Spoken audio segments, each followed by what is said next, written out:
আসসালামু আলাইকুম। আহ, Mustafa Ali Khamenei ক্ষমতা নিচ্ছে। জাস্ট ক্ষমতা নেওয়ার 3 ঘন্টার মধ্যে, 2 থেকে 3 ঘন্টার মধ্যে উনি এক বিধ্বংসী আপনার সিদ্ধান্ত নিচ্ছে। সেটা হচ্ছে যে অস্তিত্বের লড়াই, টিকলে টিকবো, না টিকলে নাই। এবং উনি শুধু তাই না, উপসাগরীয় যে দেশগুলিও আছে, হ্যাঁ, যেখানে আপনার এই আমেরিকানদের আহ, বলতে পারেন যে যে ঘাঁটি, যেটা আপনার যে ছোট ছোট মানে পাহারা দেয় ওরা, সীমান্ত পাহারা দেয়, ওইগুলোতে পর্যন্ত ওরা আক্রমণ করতেছে।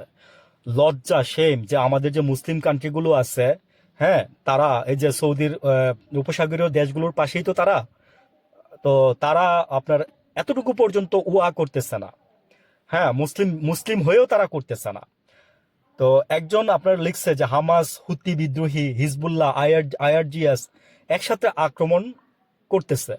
অলরেডি আপনার ইসরায়েলের ব্যাপারে সিদ্ধান্ত নেওয়া হয়েছে যে মুস্তফা আলী খামিনি বলছে যে এটা অস্তিত্বের সিদ্ধান্তের লড়াই, এইখানে সরাসরি ইসরায়েলের উপরে মানে ভয়াবহ হামলা করা হচ্ছে।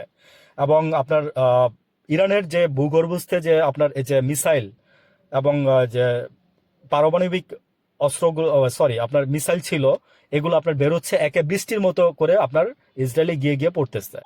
তো এগুলো ভূগর্ভস্থ সাইলো থেকে বের হয়ে আসতেছে এবং আহ, আহ, মিসাইলগুলো আপনার মানে যাচ্ছে আর কি, তাদের আক্রমণ করতেছে, অ্যাটাক করতেছে।